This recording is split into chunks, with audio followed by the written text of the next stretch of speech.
Bienvenue dans l'être à soi, un podcast intimiste et personnel où nous voyagerons ensemble vers une vie plus belle et plus sereine. Je suis votre hôte, Marine, et je suis ravie de vous accueillir dans cet espace dédié à la croissance personnelle, à la découverte de soi et à l'épanouissement féminin. Dans chaque épisode, nous aborderons des thèmes essentiels tels que la féminité, le coaching, le conseil en images, la sororité et bien d'autres sujets liés au développement personnel. À travers des réflexions profondes, des conseils pratiques et des témoignages inspirants, nous cheminerons ensemble vers une meilleure compréhension de nous-mêmes et des autres. Ce podcast se veut comme une lettre à soi-même, une invitation à explorer notre intériorité, à cultiver notre bien-être et à embrasser notre authenticité. Je vous invite à vous installer confortablement, à ouvrir votre cœur et votre esprit, et à vous laisser porter par les mots et les idées qui seront partagés ici. Ensemble, avançons vers une vie plus authentique, plus épanouissante et plus alignée avec qui nous sommes vraiment. Bienvenue dans l'être à soi. Bonjour à toutes, je suis super heureuse de vous retrouver dans un nouvel épisode qui s'appelle Lettre à ma yoni. Aujourd'hui, on va plonger dans les profondeurs de notre féminité sacrée à travers une lettre personnelle adressée à notre yoni, qui est la source même de notre pouvoir féminin. Donc préparez-vous à une exploration intime et puissante de cette partie essentielle et souvent trop oubliée de notre être. J'aurais envie d'introduire en fait déjà le terme yoni parce que c'est pas quelque chose qui est très connu. En fait, c'est issu du sanskrit et ça désigne le symbole sacré de la féminité. Ça représente en fait tout l'organe génital féminin ainsi que l'aspect divin de la déesse en fait qui est en nous. Et en fait, dans la tradition indienne, le yoni est vénéré comme un centre de la création, comme le centre en fait de la création et de la puissance féminine, incarnant la source même de la vie et de la fertilité. Donc c'est déjà plutôt sympa. Donc les filles, pour celles qui n'ont pas encore compris de quoi il s'agissait, c'est vraiment tout l'organe génital féminin. Donc ça part de l'utérus jusqu'à la vulve, le clitoris, le vagin, le périnée, etc. On est vraiment sur toute cette zone-là. C'est ce qu'on appelle la yoni ou le yoni. Dans ce podcast, aujourd'hui, j'ai envie de vous faire part de l'importance finalement de prendre soin et de se connecter à cet endroit-là de notre corps qui, je le rappelle, est quand même le point de jonction entre le haut et le bas, au niveau du bassin, tout ça. C'est le bas de la colonne vertébrale, là où vont se poser plein d'émotions parce que notre système nerveux en fait a des terminaisons à cet endroit-là qui font que on emmagasine beaucoup de connexions au niveau de la colonne. D'émotions au niveau de la colonne vertébrale et c'est aussi l'endroit justement où il va y avoir notre sexe, où on va pouvoir aussi avoir des rapports intimes, où il va y avoir beaucoup de ça va être chargé en fait énergétiquement parlant ou parfois déchargé en fonction d'eux. Donc c'est en fait un carrefour de notre corps qui est super important et dont on n'a pas forcément l'habitude de prendre soin. Et je voudrais aussi rappeler que le périnée, c'est un des muscles les plus importants de tout le corps parce qu'il soutient énormément de choses. Et c'est pareil, on n'en prend pas spécialement soin parce qu'on le connaît pas et on n'est même pas très éduqué finalement à comment on est fait et à quoi servent chacune des choses et à tout ça. Et en fait aujourd'hui, j'ai envie de vous parler un peu plus de ça, plus en détail, parce que ça rentre complètement dans l'esprit de se connecter en fait à sa féminité, à sa sensualité. Ça passe aussi par le corps en fait et surtout par le corps. Donc on va vraiment parler de ça aujourd'hui. Donc en fait, prendre soin de sa yoni et s'y reconnecter, c'est hyper essentiel pour cultiver une relation qui soit profonde et sacrée avec notre féminité. En fait, on va écouter ses besoins, on va lui accorder de l'attention et le respect qu'elle mérite. Et on va honorer en fait la sagesse ancestrale de notre être féminin. On va être consciente que notre yoni nous permet également de mieux comprendre notre corps, nos émotions et notre énergie féminine. Et ça va nous aider aussi à nous épanouir pleinement dans tous les aspects de notre vie. Il faut savoir que c'est le berceau un peu de toutes les émotions, de tout plein de choses à cet endroit-là.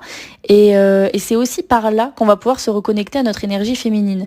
Et c'est aussi de là que vient l'énergie sexuelle, qu'on appelle aussi la kundalini dans d'autres cultures, qui est en fait une énergie de création. Et cette énergie-là, on en a besoin pour créer des choses dans notre vie de tous les jours. En fait, pas que au niveau sexuel. C'est vraiment une énergie qui va nous aider à avoir la motivation, à avoir l'élan de faire les choses. Et on va aussi la travailler en bossant sur sa yoni et sur cette connexion-là. Je vais vous parler de 2 pratiques aujourd'hui que vous pouvez, enfin de 3 pratiques même, que vous pouvez pratiquer pour justement une connexion avec votre yoni qui soit saine et douce et vraiment agréable. Il faut savoir aussi que ces exercices-là et ces pratiques-là peuvent venir réveiller certaines émotions, certains traumas que le corps a emmagasinés. Donc il faut le faire en toute conscience. C'est-à-dire que si vous sentez que là il y a un truc qui bloque, là je me sens pas bien, là ça va pas, je sens qu'il faut que j'arrête. Le but en fait c'est clairement d'écouter votre corps un maximum. Donc c'est des pratiques qui peuvent vous aider à aller transcender des traumatismes, à aller évoluer sur certains sujets, à aller guérir en fait certaines parts de vous, de votre féminité, de votre corps aussi.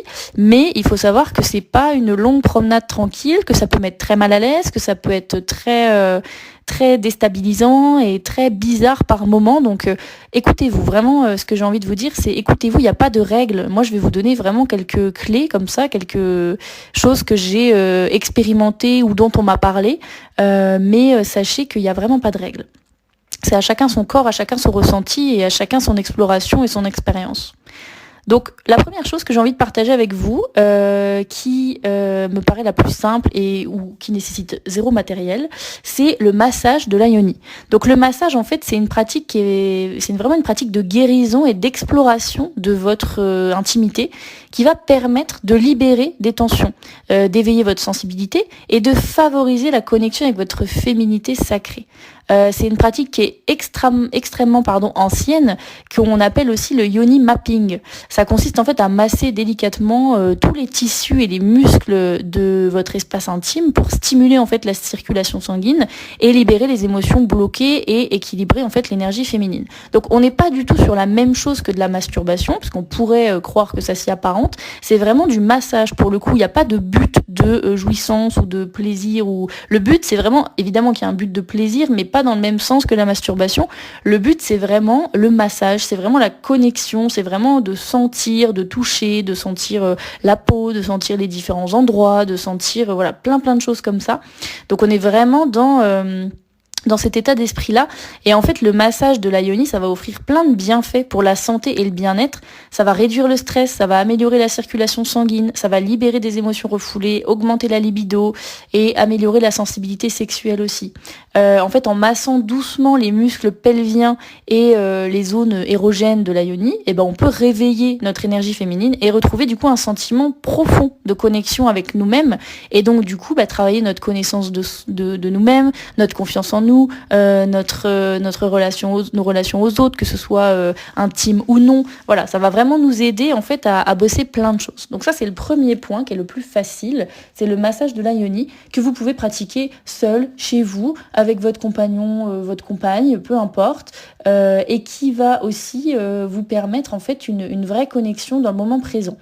Et vous pouvez mettre de la musique, évidemment, des bougies, faire un rituel, vous masser avec de l'huile. Enfin, il y a plein de choses que vous pouvez faire. Je vais pas trop détailler ici parce qu'on reste vraiment sur c'est vraiment des idées que je vous donne. Mais vous pouvez aller justement regarder plus en détail tout ça, quoi.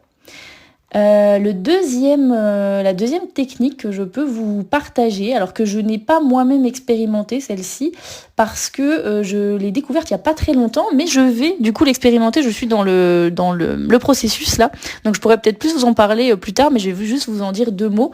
C'est ce qu'on appelle le yoni steam. Le yoni steam, en fait, c'est un bain de vapeur pour la yoni. C'est une pratique qui est super ancienne de soins féminins, qui remonte vraiment à des millénaires. C'est originaire de diverses cultures à travers le monde, comme l'Asie, l'Afrique et l'Amérique du Sud.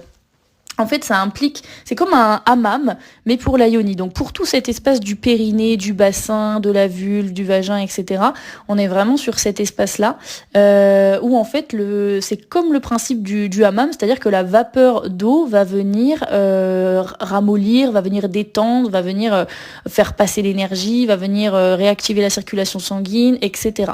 Donc en fait, ça implique l'utilisation de vapeur et puis d'herbes médicinales, si on le souhaite ou pas. ça pour nettoyer, régénérer et équilibrer la yoni.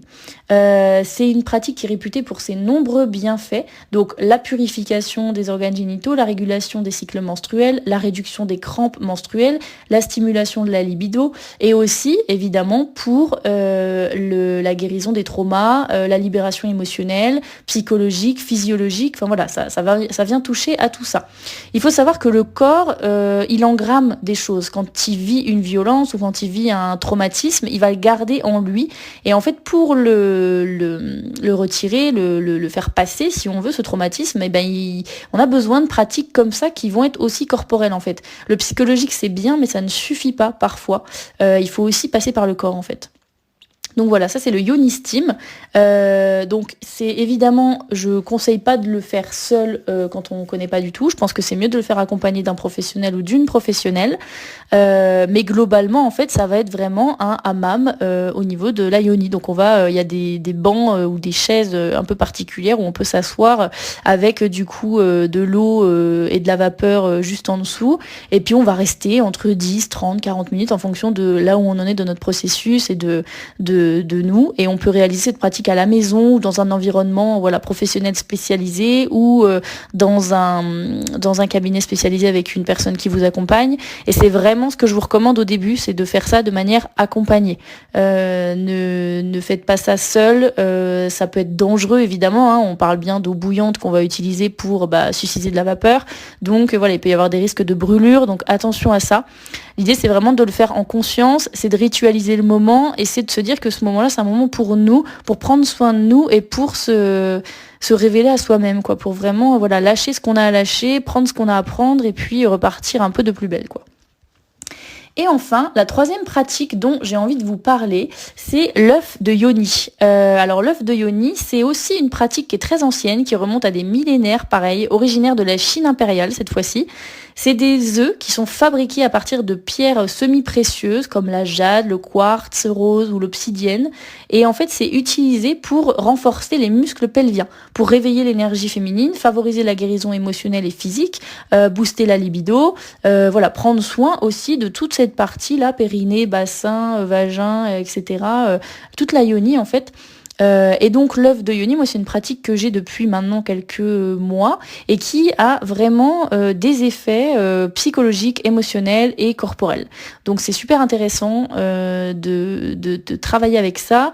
Pour celles qui sont sensibles à tout ce qui est lithothérapie, les pierres, tout ça, évidemment que la pierre que vous allez choisir va avoir un impact. Et puis aussi les intentions que vous allez mettre dans votre pratique vont également avoir un impact. Pour ça c'est pareil, je trouve que c'est très bien de se tenir au courant des choses qui peuvent exister, etc. Mais c'est hyper intéressant de se faire accompagner. Moi je sais que j'ai fait plusieurs ateliers avec une femme qui nous a transmis en fait ces savoirs-là sur l'œuf de Yoni, qui nous a expliqué comment ça fonctionnait, les risques qu'il pouvait y avoir, ce qu'on pouvait faire avec, quelle méditation, quel mouvement, toutes les petites prérogatives si on veut à son utilisation. Et voilà, c'est vraiment quelque chose que je conseille de faire, de pas se lancer tout seul comme ça à l'arrache, parce que l'idée on est vraiment dans cette idée de guérison, d'aller vers du mieux. Donc si vous faites quelque chose qui vous traumatise encore plus et qui est pas agréable pour votre corps, ça va être hyper compliqué. Donc ça vaut pour toutes les pratiques que je viens de vous donner. Ces pratiques-là ne doivent se faire que quand votre corps en fait il envoie un full yes, quoi, un grand oui, que vous sentez que vous en avez vraiment vraiment vraiment envie. Comme tout ce qu'on peut faire avec son corps, d'ailleurs, il faut toujours en avoir vraiment vraiment envie. Ça s'appelle aussi le consentement, mais c'est envers soi-même aussi le consentement. C'est-à-dire que des fois votre tête veut quelque chose, mais votre corps ne le veut pas. Donc n'obligez pas votre corps à subir quelque chose qu'il n'a pas envie de vivre là maintenant. Donc vraiment respectez votre corps au maximum et faites ces choses-là si vous en avez envie, si vous sentez que ça vous appelle dans les temps où votre corps les accepte et où il en a envie lui aussi. Donc des fois ça peut prendre du temps et c'est pas grave, mais vraiment faites ça de manière accompagnée, ne vous lancez pas seul là-dedans, c'est le seul conseil que je peux vous donner. Et donc en fait pour conclure, on va juste se dire que prendre soin en fait de sa yoni en pratiquant des rituels de guérison tels que les 3 choses que je vous ai transmises, c'est déjà honorer la sagesse ancestrale féminine et c'est cultiver aussi une connexion profonde et sacrée avec notre être intérieure. C'est embrasser la beauté et la puissance de notre yoni et puis nous ouvrir en fait à une nouvelle dimension de guérison et d'épanouissement dans notre vie quotidienne parce qu'évidemment ça va avoir des répercussions sur notre vie quotidienne. Donc voilà, c'était vraiment une petite introduction à tout ça et j'avais juste envie de vous parler de ces pratiques-là. Pour celles qui connaissent pas du tout, ça peut être intéressant de se pencher là-dessus pour certains problèmes, pour certaines problématiques. Et si vous avez envie d'en savoir plus, je vous invite à vous inscrire au challenge gratuit de 7 jours, réveiller votre féminité et révéler votre sensualité. Il se déroulera du 13 au 19 mai et il est totalement gratuit, c'est exclusivement réservé aux femmes et évidemment on parlera de tout ça et on parlera d'énergie sexuelle, on parlera de yoni, on parlera de féminité, de sensualité et de tous ces sujets-là et de comment vous pouvez vous reconnecter à tout ça et surtout qu'est-ce que ça va vous apporter dans votre vie de tous les jours de réussir à recréer cette